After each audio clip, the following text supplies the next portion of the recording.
Good afternoon, everyone. My name is Armando Peniche. I am a monologuist in MOTUS Theater's UndocuMonologues series, and I'm also the partnerships and project manager with MOTUS Theater, where we create original theater to facilitate dialogue on critical issues of our time.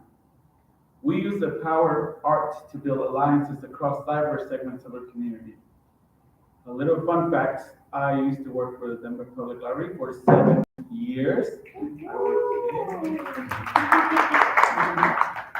I worked at the Valdez Prairie Branch, at Schlussman, and Woodbury, and then back at Valdez.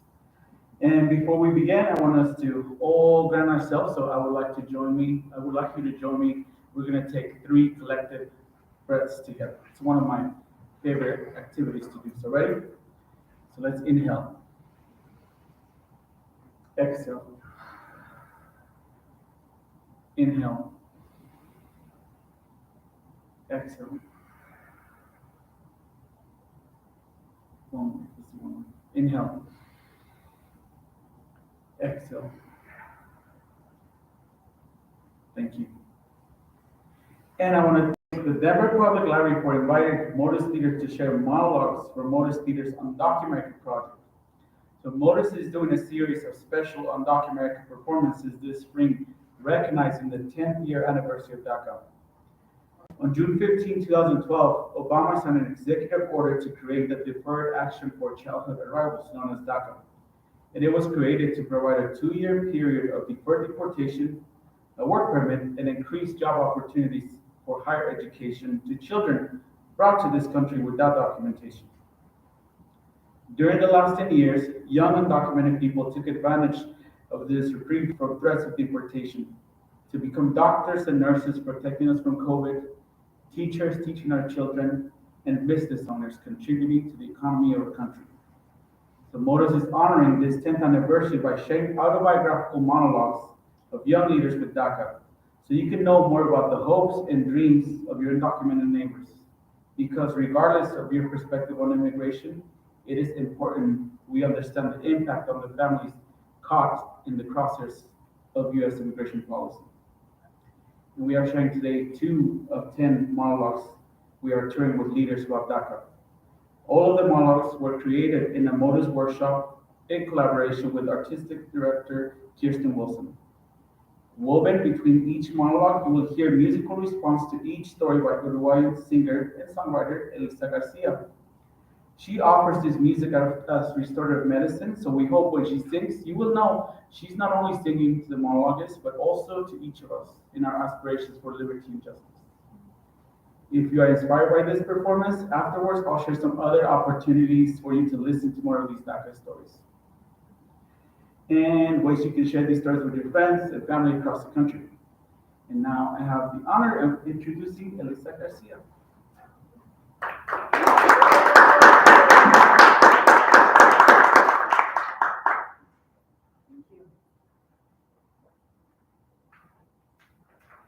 This is a song called Walk in My Shoes by Carlos Heredia.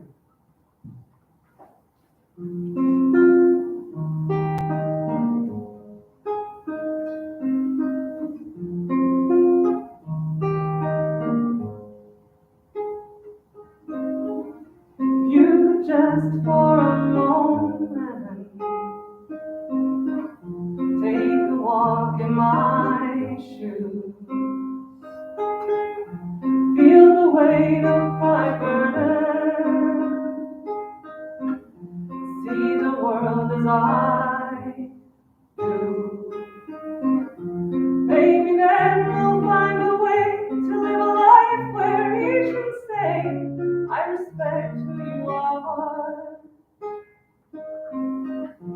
Take a moment to refrain from any judgment and my pain and hold my story for a while.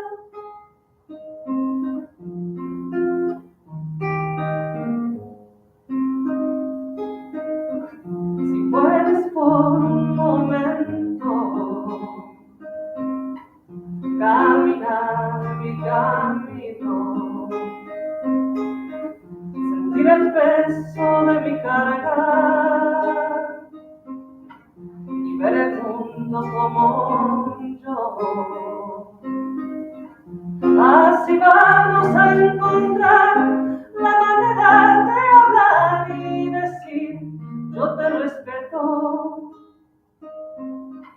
Toma un momento sin rencor, sin todo el juicio y el dolor de mi historia con tiempo.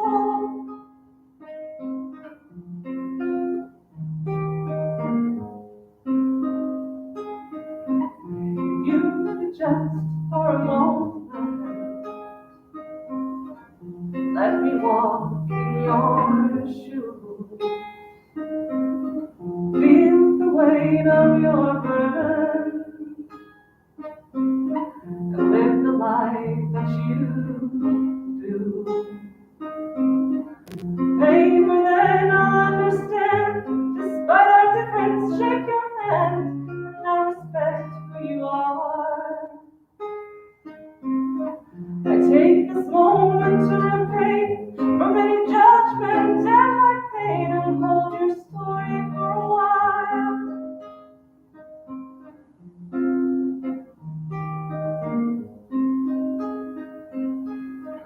You just for a moment take a walk in my shoes.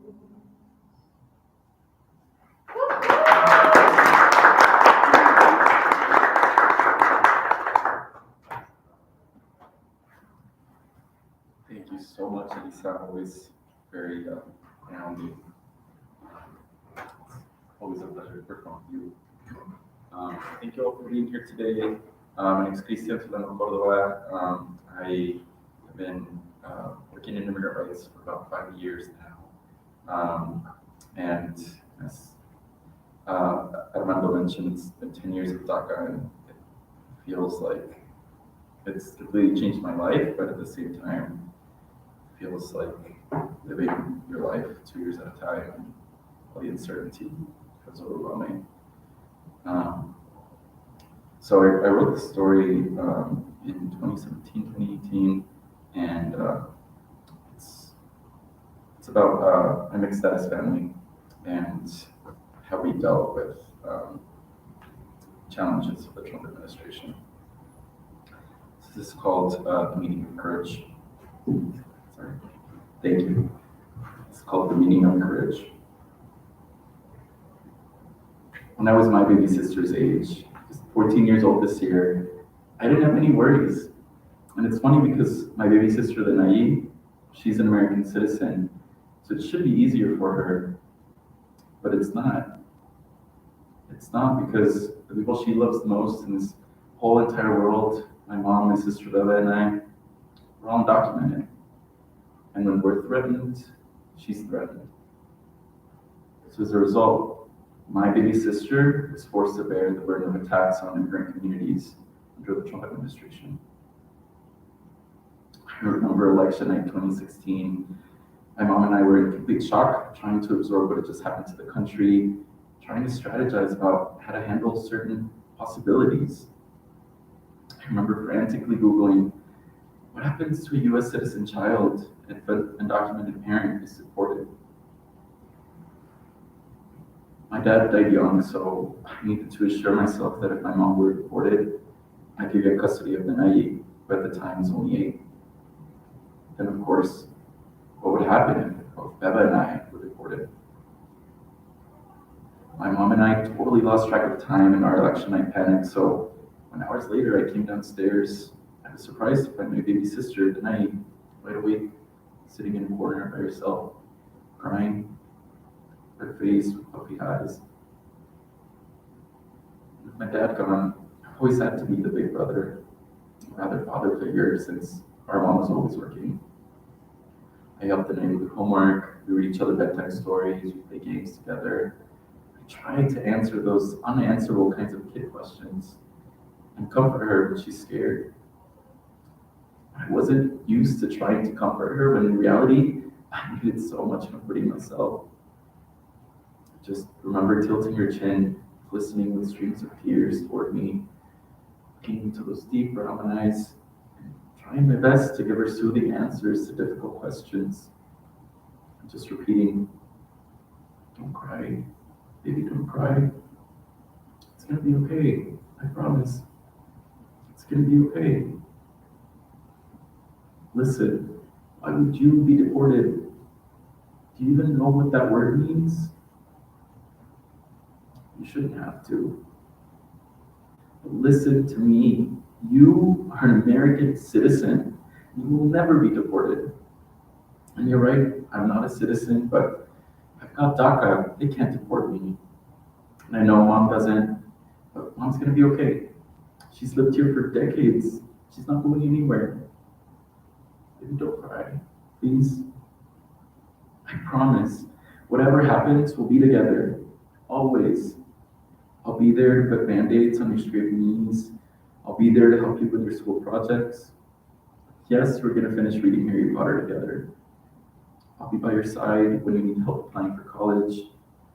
I'll be there for you when you fall in love for your first time, when your heart is broken. And I'll walk you down the aisle one day, and it really doesn't matter where, as long as we're together. Yes, of course the puppy's coming with us if we go. We'll lose part of this family too, I'll have you know. That's the dimply smile I like to see. It's gonna be okay. It's gonna be okay. At least that's what I told her. I did my best to offer her what I wanted to hear, what I wanted to believe, both for her and our entire family. Because how do you talk to a child about the possibility of being taken away from their parent or siblings without terrorizing them, without stripping them of their innocence? With each passing day of the Trump administration, the increased deportations of parents like my mom, the attempts to end the DACA program that protects me and my sister Beba, the willingness to end rules that limit how long children can be detained, and even threats to strip children like the naive of their citizenship. With all these mounting threats, it felt increasingly cruel for me to offer what amounts to be a fairy tale, when in reality, she might need great strength to overcome great threats. So today, I offer her and you another story. In this story, it won't kiss it and make it all better, but I'm hoping it'll help us stay strong regardless of any challenges that we might face. I was just 3 years old, and my sister Beba was just one when we crossed the border with our mom. Walked together with a group of people, 10, 15, across the desert. Walked for hours and hours at night. I remember we were out in the middle of nowhere following the dim silver light in the distance.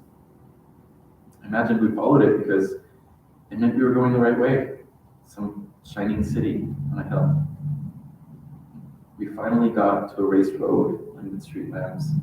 To avoid walking over the road that night and potentially being seen, we crossed through a drainage tunnel under the road. Mom had me walk through the tunnel in front of her, and she crawled behind with my sister in her shawl.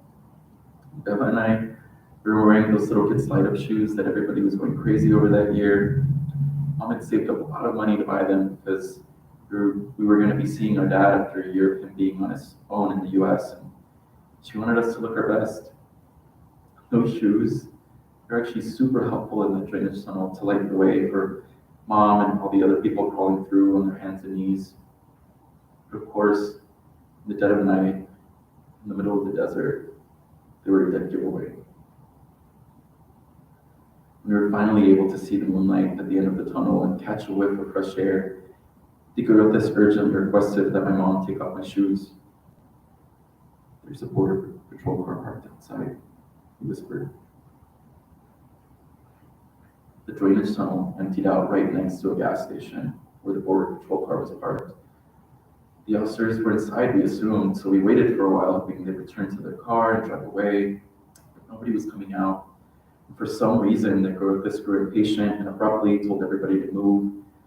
And in the chaos, everybody immediately scrambled, crawling behind tall grass on their hands and knees as the Guerrillas gave us voiceless commands with their fingers on their lips and pointing to the ground. The ground was covered in massive cactus thorns, and I didn't have any shoes.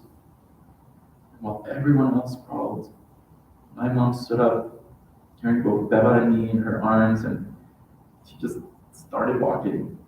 And at first I thought she was giving up because we would surely be seen. I mean, everybody else was still crawling on the ground. But she stood up tall and walked with a defiant pep in her step as if she belonged right there where she stood. That's when I realized she hadn't given up. She just had faith that walking quickly and quietly was her best strategy to protect us.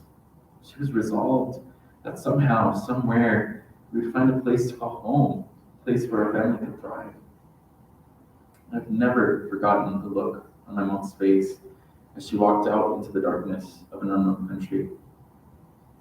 That is the moment I first learned that the real meaning of courage is not to pretend to be immune from fear, but rather to calmly and steadily take action in spite of it. Our former president and his followers, they might caricature my little 3-year-old self as a diseased, toddler, criminal, murder, rapist, gang member in the making. They try to scare people who don't know any undocumented immigrants into thinking that that my mother, carrying her children to safety, is nothing less than an invasion.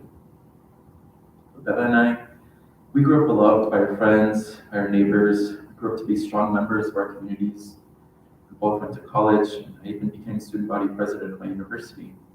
I'm not part of some invading army fighting against America, but like many of you, I'm here fighting for the American ideals I know we can live up to.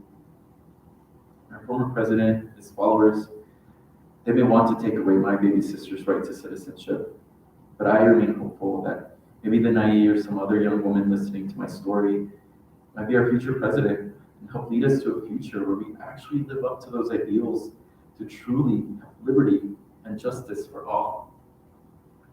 But that reality is going to take a lot of hard work, not just on my part or on the part of the immigrant community, but hard work on your part too.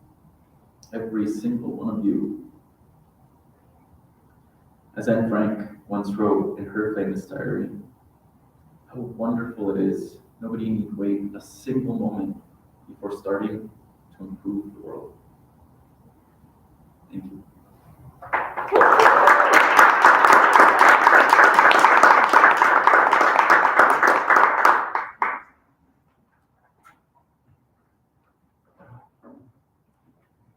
Thank you, Christian. This is a song also written by Carlos Heredia that he wrote for his mother, and I imagine Christian, singing it in honor of his mother.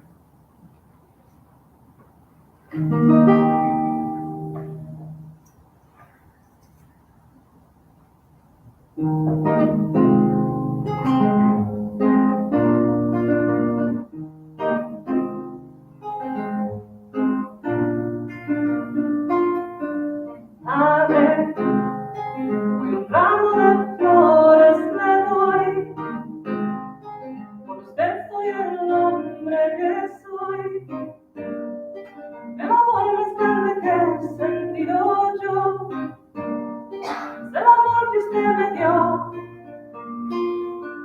Madre, como adulto yo puedo ya ver que su vida no era fácil y usted encontró cómo cuidar su jardín. Yo le quiero decir I love you, I love you, I love you, I love you.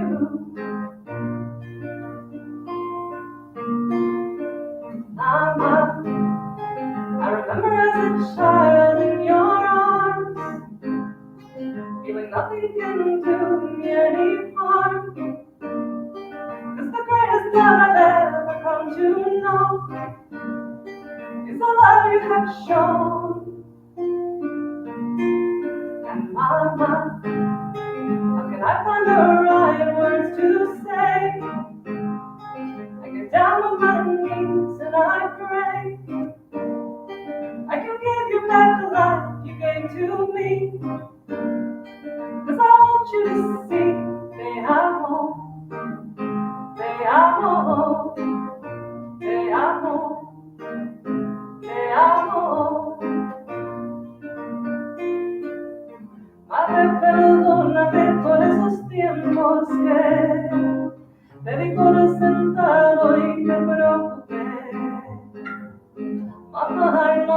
you won't always be, but now you'll always live in me. Madre, como puedo mostrarle, mujer, soy el padre que soy por usted. Todo lo que usted ha hecho no fue, pero eso es porque te amo. I love you, I love you, I love you. Te amo, I love you, I love you.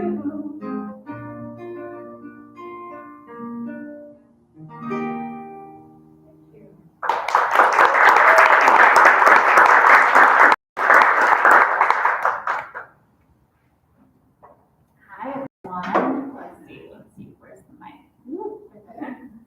Okay, I might mess with it a little bit. Hi everyone. Thank you so much, Elisa. Your songs are beautiful. And thank you, Christian, for your monologue. I'm excited to share my monologue today. My name is Tanya Chaitis. And really, when I think about the DACA 10-year anniversary, I think more about all of the people that were involved in getting us to DACA and all of the people that have been fighting since then. And then, of course, now that I run a nonprofit and work with youth and community, I think about all the people that never qualified and all the people that are still looking for something better. So thank you all for listening. This is titled, Listen to Your Heart. I often hear that the only way to get people to care about my struggles as an undocumented woman is to ask them to imagine me as their daughter or their sister. But I have my own family, and my mere humanity deserves respect. I was taught at school in this country that my contributions to society are all that should matter. So I've done everything in my power to be at the top of my class and get into a good college, volunteer, work hard, pay taxes to prove that I'm worthy. And I am worthy, with or without all of that effort. Even though I often get treated quite literally like an alien or criminal, simply because I don't have an official document calling me a citizen. I also want you to know that I am proud of my Mexican identity, although it took almost 2 decades for me to embrace. You see, from ages 5 to 18, I grew up in Phoenix, Arizona, a place where an anti-immigrant sheriff named Joe Arpaio ruled. He put undocumented Mexican immigrants in chain gang shackles, making the men wear pink underwear to humiliate them. He literally celebrated spending less money on his inmates than on his dog. And this was somehow acceptable. I grew up constantly striving to prove that I wasn't dirty, lazy, criminal, or shameful, that I wasn't worth less than a dog. I now finally have a sense of my own value. So to feel my life under attack and have most people do nothing in response, it's as if my humanity doesn't matter, and that baffles me. It's inconceivable that the very ground under my feet is falling away and I could be deported, put into a detention center, separated from my family, lose my job, my mortgage, and all I've built, and somehow you, my neighbors, my friends, people at the coffee shop, the grocery store, maybe you listening to my story might not see my situation as urgent enough to get up and do something about it.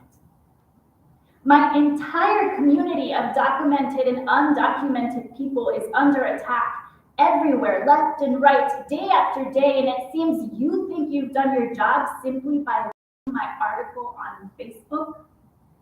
Sad crying face, maybe even angry face. People think they've done enough by staying caught up on the news so they have something to lament at the dinner table. My life is not a talking point. My life is not something to uplift a liberal agenda. And don't you dare pity me or send me your prayers. Do something. Call your senator or your immigrant-phobic family. Show up at an immigrant rights meeting. Because every day of inaction is another day the status quo prevails. And the status quo is painful. Even if I still have my family intact. Because it hurts physically, emotionally, mentally, that most citizens don't care enough to give their time and effort to help me and their fellow human beings.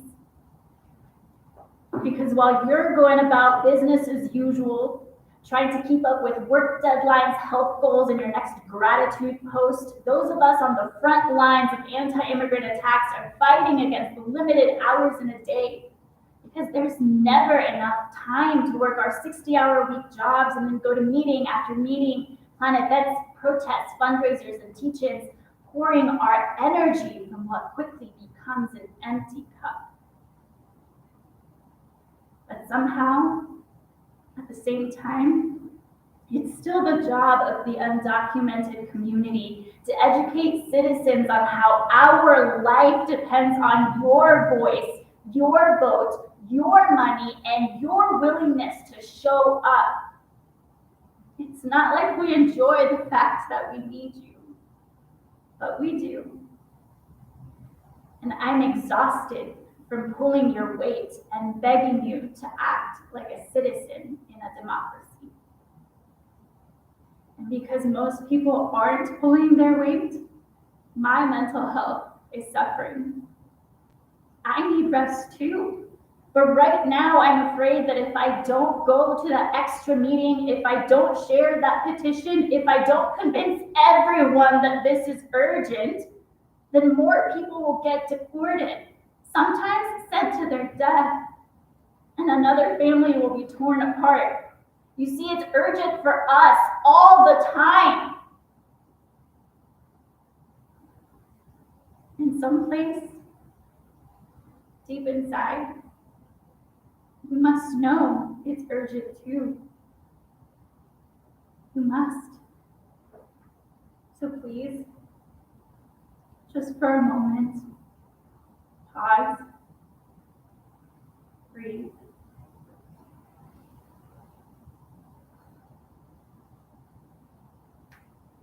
Can you hear my words? I am afraid.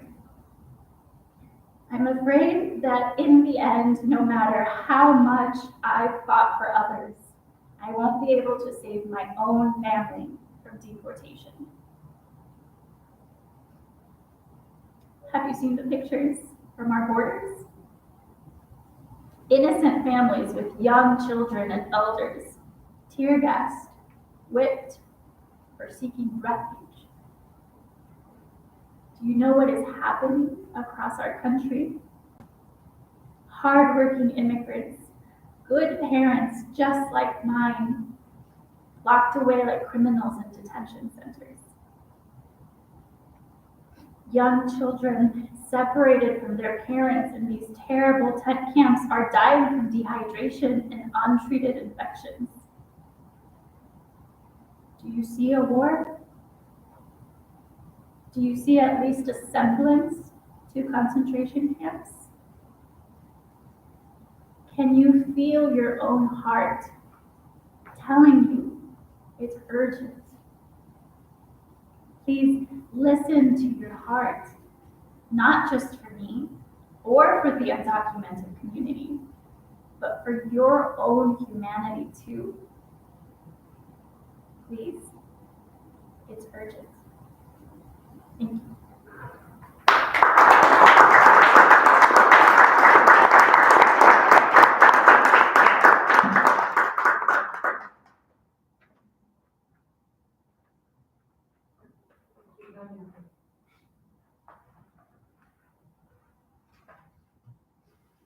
Solo le pido a Dios.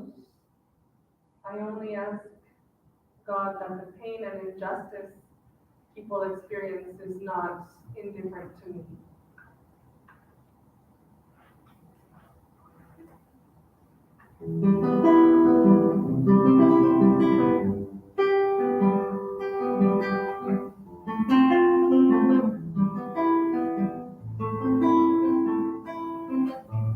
Solo le pido a Dios,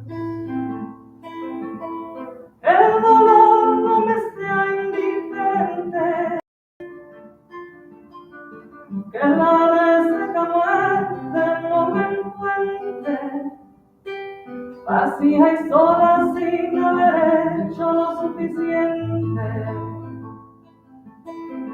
que la reseca muerte no me encuentre, vacía y sola sin haber hecho lo solo le pido a Dios, solo me sea indiferente, que no me abofeteen la otra mejilla, después que una carne me hará esta suerte. Solo le pido a Dios,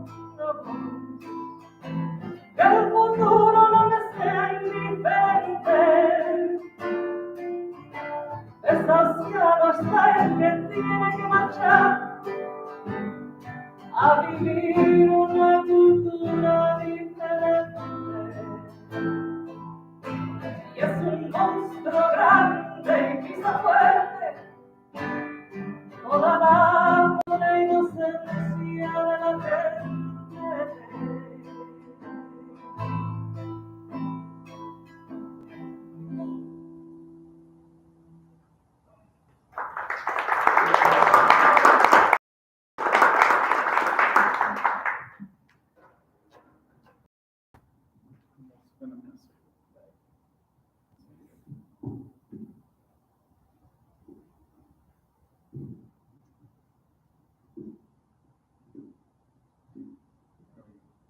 You can hear me, right?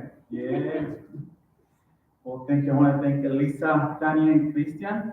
And if you were moved by this performance, please, we have a QR code on the table that you can scan so you can join our mailing list, and we can let you know about more upcoming MOTUS Theater performance events. And we also have another performance at the Rodolfo Corky Gonzalez Branch Library that will be in Spanish on May 28th. So we hope to see you there at 2 p.m.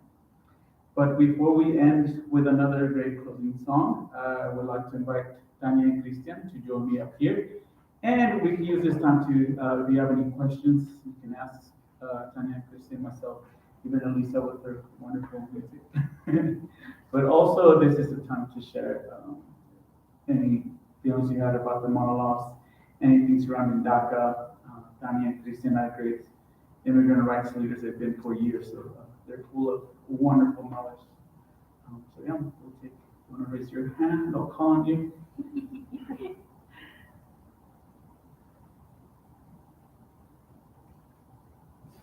How did you all get connected with MOTUS Theater and start using monologue as a forum for sharing your stories?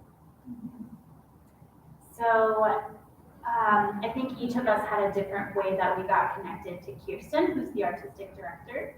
But essentially what happened is we all gathered every Saturday for like months, maybe 3 months, a couple hours each Saturday.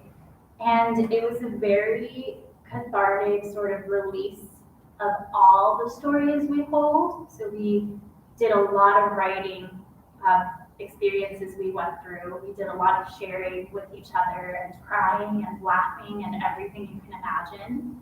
And then as we got towards the end of the couple months, we started refining one story that we wanted to share with the public.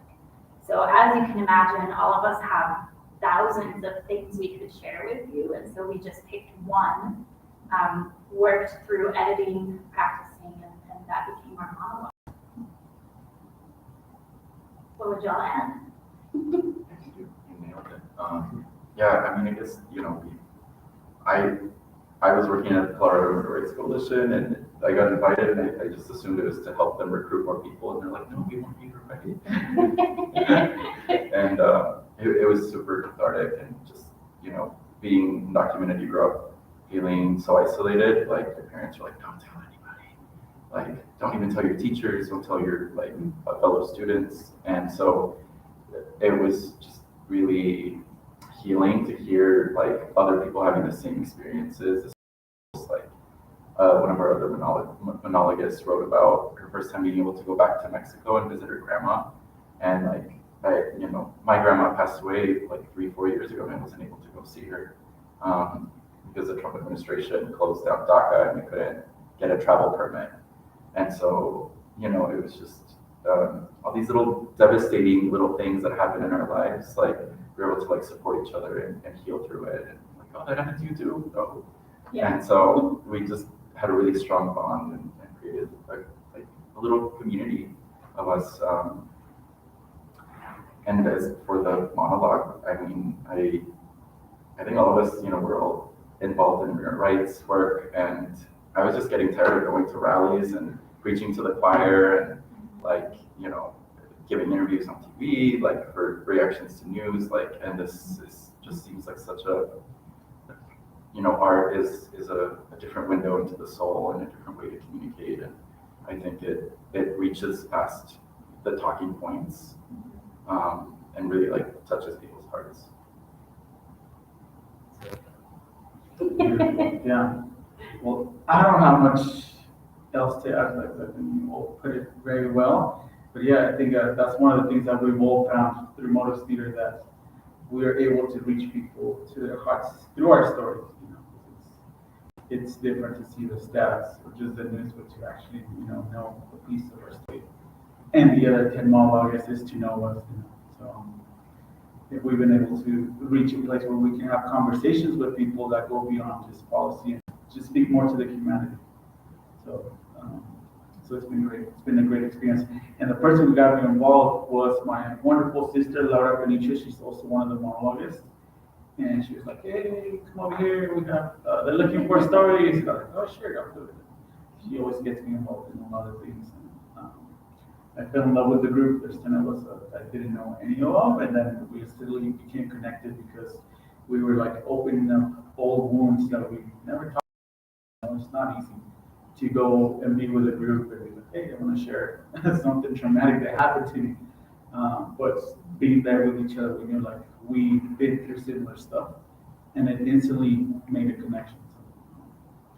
Just thankful that we have this wonderful group. We've been able to do a lot of stuff. We've taken these monologues on tour a lot with legislators, state leaders, and been able to influence a lot of policy and seen some change. So, thank you for being part of this forum. And we always get to work with amazing contributing artists like Elisa and Carlos Heredia, and we're just happy. You can do rock, paper, scissors. I was going to say thank you for sharing your stories and being vulnerable in that way, and also for all of the work that you do in the community. If you are comfortable, would you mind sharing a little bit about how you care for yourselves? Because there's a lot of trauma and harm that you endure day to day and have both in the ups and downs over the last decade and still the unknowns to come. I think that speaking to all of our humanity, it can also do some good to know how are you taking care of yourself in addition to taking care of the whole world around you. Always a great question.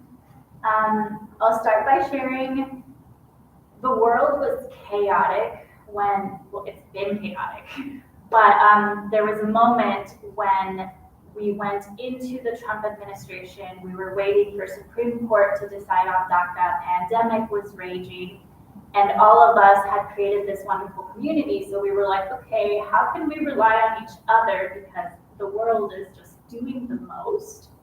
And so there were definitely a series of months where we on Zoom just chatted with each other to be like, hey, how are you doing?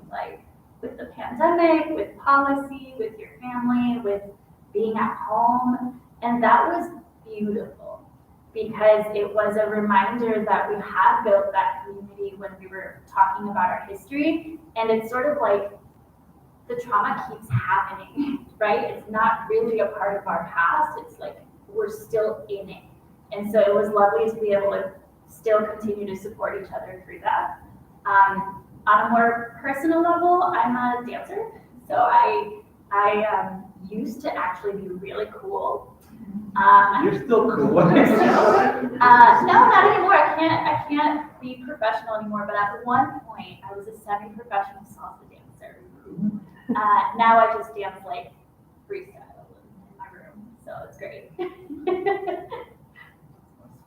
I think you're still cool, right? Thank you. You're still cool, salsa dancer. I think Elisa's gonna be at Raíces on the 20th at 8 o'clock with her salsa group. Yeah. You go, salsa dancer. Everyone here is invited, yeah.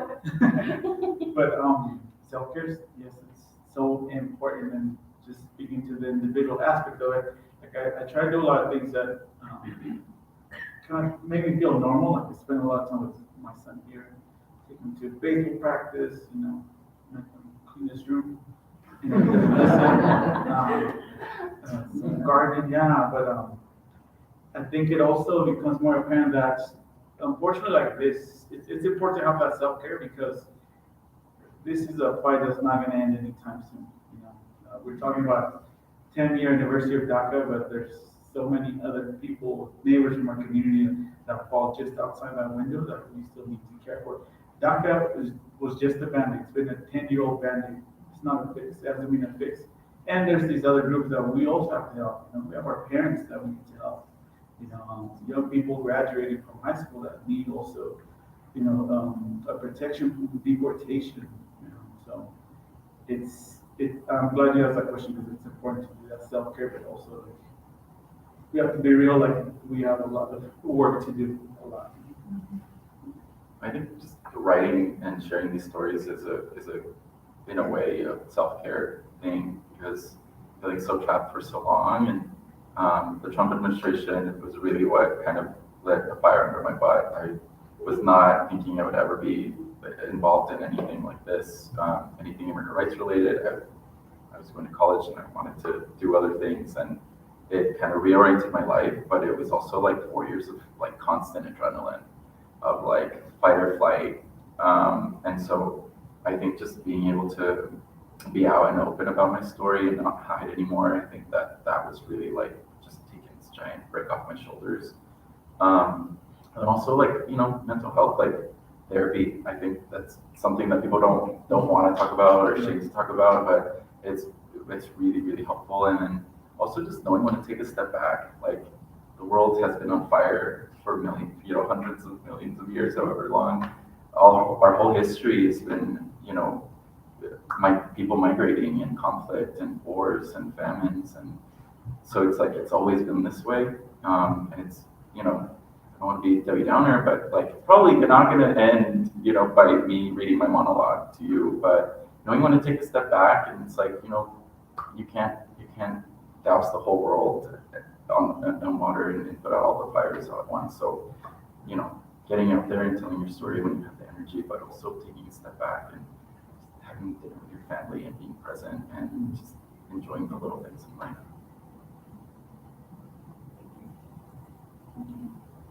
Did you still have a question? Thank you so much. I want to echo what folks said. Thank you very much for sharing your stories and the vulnerability and pain that goes in that as well. I'm wondering if there's ways for community members to get involved either with the UndocuMonologues group itself or just broadly MOTUS Theater. I'm thinking of, I work at CU Boulder, and part of my job is working with and supporting our undocumented students. And if you can imagine the struggle at CU Boulder, it's not, I think it's a very unaware campus, and we've had a lot of conversations with our students, some of whom don't want to share their stories, and we respect that, but some of whom are really eager to. But we're trying to help them figure out what they want that to look like and what parts of that they feel they want to share, that it's not their responsibility to share it if they don't want to. And I see an opportunity for some mentorship for them if that's something that MOTUS Theater offers. I don't know whether it's done. I think you should start.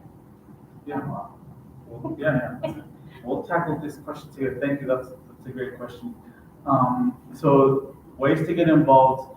I always tell people, well, we're a member. MOTUS Theater is a member of the Colorado Immigrant Rights Coalition, which is the biggest coalition of immigrant groups in the state of Colorado. So if you go to the website, we have a lot of information. We could also we have some information about it too. But as far as your students, it's I feel fun because I think when we've been in school, it's like that line of like, do I just be open and just when I'm undocumented, like you cross a line at some point and you'll be like, all right, I'm over here now. What I do or what resources do I have? So it I think first of all it takes courage to step out and be like, hey, even though we're neighbors, there's documents that sound different and I'm here and it's something that I struggled with like when I even graduated high school, like it's like my friends didn't know documented, but then it led to a lot of depression for me and a lot of people in the documented community when you're making those plans to go to college or even advance your college career and you don't have as many opportunities. It's kind of could be a dark time, but we can.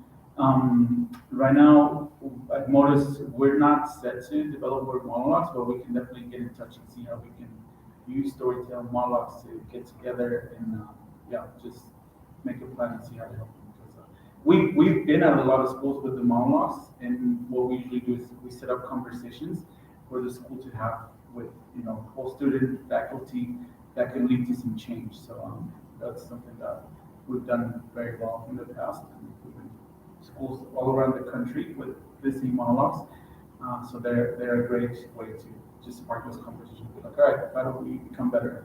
How do we change some of the policies, to help our students? We can connect afterwards.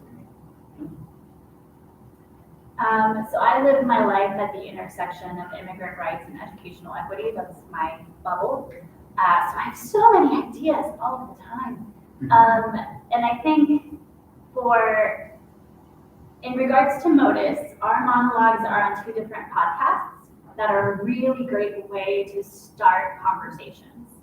And so even if it's just in that step of starting a conversation, that's a great way in. We have like small videos, animated videos, like there's lots of different ways to put stories out there in a way that makes people feel like, oh, okay, like we can talk about this.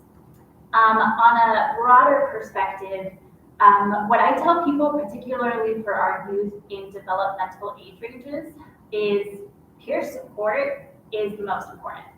And many of our universities have Dreamers United type of student groups. But there's also community groups in those regions that are more like city-based that will be very, very helpful in making us feel like we belong, making us feel like we're building connections. Like whatever you learn to get ahead, it can now be part of my journey to get ahead as well. And so, we can share some of those names, and you might know some of those already. But really, like every person's journey is unique, and so a lot of it is just trying to connect with each individual student and be like, what do you need? How can we help you? And institutions like CU Boulder have resources and reach, and so being that person on that end who says, hey, institution, where's your money? Where's your resources? Where's your policies and practices? And if the undocumented person is not the one advocating for those because we've got a lot of shit going on, sorry for the language, then perhaps our adults and like advocates on the leadership level can do that. Yeah, for me, it was harder to come out as undocumented than to come out as gay. But I think what really happened when I was in college was the student organizations, like just that peer support. And through that, I started getting more involved on campus. Something that we did at MSU Denver was this training called like UndocuPeers or UndocuAllies. And it was from, like some undocumented folks and then like allies, and we trained like faculty and staff on like the issues and how to like advocate. So those I think were super helpful for me because it made me feel like other people are here and they're listening, and they like, I don't have to teach everyone everything about like this situation. Like, there's a little bit of infrastructure already built there. So that was really helpful. And then, I was going to add on to what Tanya said about like organizations in the community. Like there's just a huge range of different ways to plug in and find community. There's cultural organizations, there's advocacy organizations, like theater, kind of thing. So it doesn't just have to be, and then, rallies and activism, like there's all kinds of different ways to plug in. And it's just like, I guess I would just recommend maybe taking a look at the older regions, like organizations, and offering that as like a menu of like, these are the different ways you can plug in, build community, get to know other people. I think that's probably my best solution. But also, if you have any people that need mentorship, I personally would be happy to, help out in whatever way I can. I run a nonprofit. I'm always looking for volunteers. Yeah, and we've done some work with City of Boulder. We're actually in Boulder on June 11th with more monologues. So we can connect them. Yeah, we can come be part of it and see how we can get more involved in each other. Yeah, City of Boulder has been a great partner with us. Thank you. And yeah, I think we're running out of time. And we're going to close with a final song from Melissa Garcia. But thank you all. Thank you, Denver Public Library, for inviting MOTUS Theater. Thank you.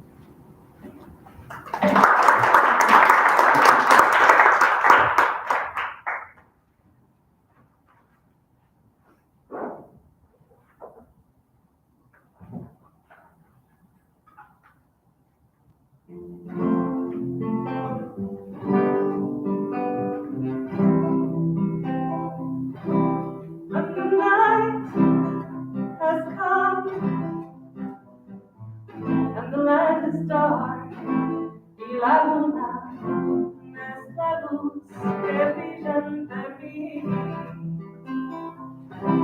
Miedo no tendré, no, I won't be asustaré, just as long as you stand by me. And darling, stand by me. No, stand by me. Junto a mí, junto a mí. Y aunque las montañas o el cielo caiga, no voy a preocuparme, porque sé que tú estás junto a mí. No lloraré, no, I won't shed a tear, porque sé que tú estás junto a mí. And darling, stand by me, oh, stand by me,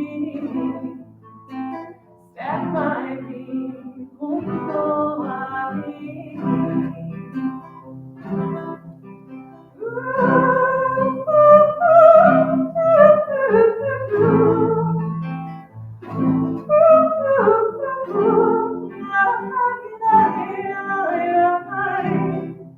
Whenever you're in trouble, won't you stand by me? Oh, stand by me. Stand by me, junto a mí. Stand by me, junto a mí.